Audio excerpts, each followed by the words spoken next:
You know, everybody deals with loss differently. And so I've actually experienced various types of losses and and when my father passed away, that was a loss that I felt on a whole different level. I truly knew that pain had many levels. Went through the process of knowing that I was going to and loss. But what I've learned from this is that sometimes losing something that's hurting you is better than holding on and suffering. Recently, I ended up losing somebody that I thought that I hoped one day to meet because I considered them to be my friend. And most of the time, if I consider you my friend, you're like family to me. That's some type of a bond that I don't take lightly. And so the pain that I feel right now is something that I wouldn't wish on my worst enemy.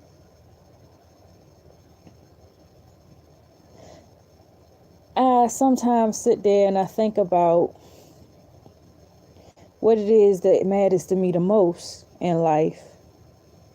And one of the things that stands out to me are the people that I stay here for. The people that I wake up in the morning and I think about, that I worry about, that I'm concerned about.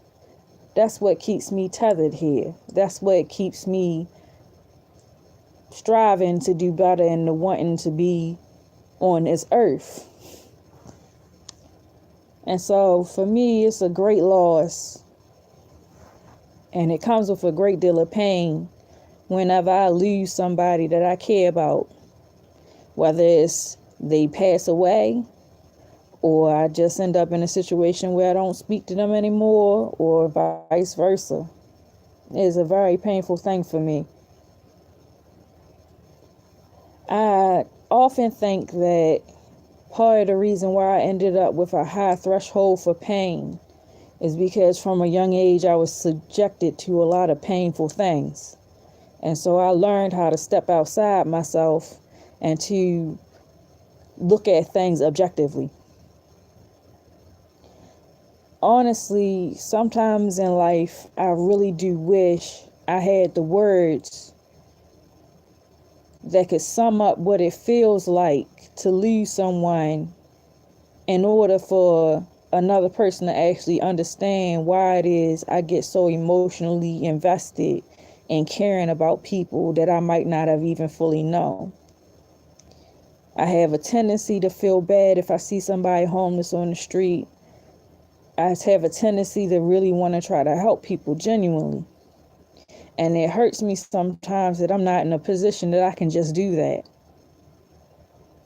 So there's a whole bunch of different types of pain and loss that I've actually experienced in my short life that sometimes I genuinely wish did not exist.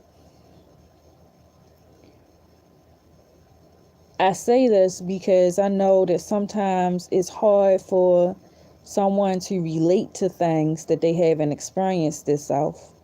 But I also say this for people who actually have been experiencing things and loss and things like that.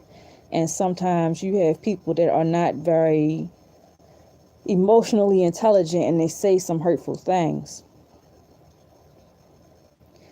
So I figured I would actually talk about some of the things that I've had said to me over the years about things that were painful that I wish I didn't have said to me so that maybe somebody else can say what they feel about that or they can relate how they felt about it. I've had people tell me that God works in mysterious ways in certain circumstances in which I wish that they wouldn't even said that because it hurts so bad that somehow them saying that really was something that was supposed to make the situation better, I guess. But in fact, it just felt like it was a cop out and a way of dismissing how I felt, and for them to feel like they did their due diligence in that circumstance. Honestly, saying that to me, it made me feel. Let me know if that's how you feel, if somebody's pain or you've been dealing with something that was really causing you some type of stress. The second one that I've had somebody say to me that really hurt my feelings was them telling me I didn't have enough faith. And honestly, I don't think it's any other human being's place to tell someone how much faith they have or their lack thereof, that it's not the best thing to do to somebody to try to explain the reason why they're suffering is because they don't have enough faith. The person's already low. Do you really have to kick them while they down? At least that's my perspective on that one. You can let me know if you've experienced that yourself, but that's something I've had said to me too. And I legitimately would just look at the person and wonder what they were thinking when they said it. There's a thing called victim blaming that honestly I get tired of hearing, and I'm going to say the reason why. Even though I've been through a lot of things, I don't look at myself as a victim. I just look at myself as somebody who survived. I looked at somebody who was strong. I looked at myself as somebody who has not given up. And so to be just looked at as somebody that's just some random victim is to be putting myself in a position in which it diminishes the fact that I actually survived, if that makes sense. So often I end up in situations where unless I actually give every detail about something that's happened to me, dot every I, cross every T, get in a defensive stance and actually sit there and bring out the warrior in me to explain why it is that I feel some kind of way about something that has actually happened to me, it feels as if sometimes people are a little bit too opinionated about something that has nothing to do with what happened to them.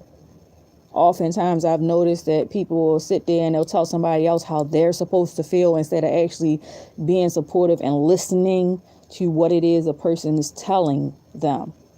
That's one of the things that I figured I would actually put out there, that sometimes all somebody needs is support and for someone to be there and to listen. You don't always have to throw and dump out your opinion of what it is they should do with their life on the person. You don't have to do that.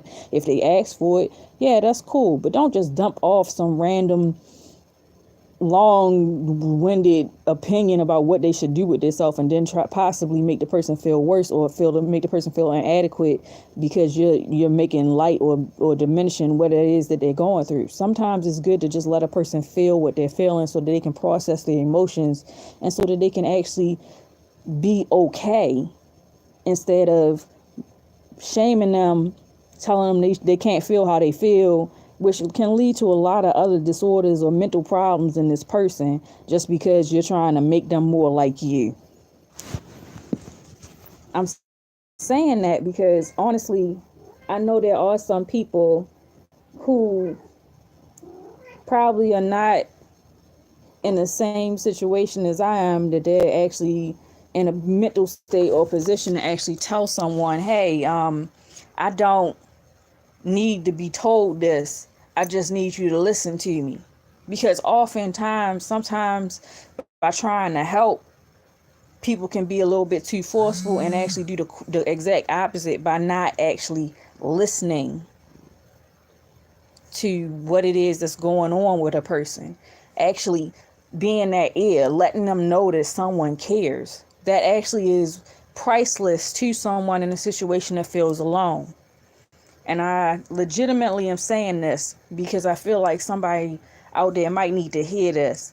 Maybe you are that friend who thought you were helping someone, but instead you got this depressed friend that's constantly recoiling into themselves. Maybe it's because they just need somebody to listen and you not listening.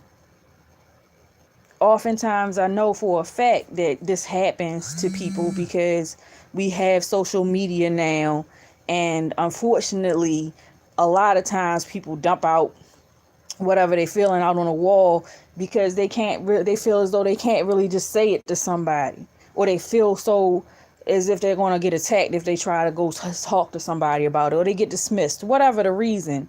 I just see so many things on Facebook and on YouTube vlogs and things like that that get me concerned that some of the stuff that's going on in our world is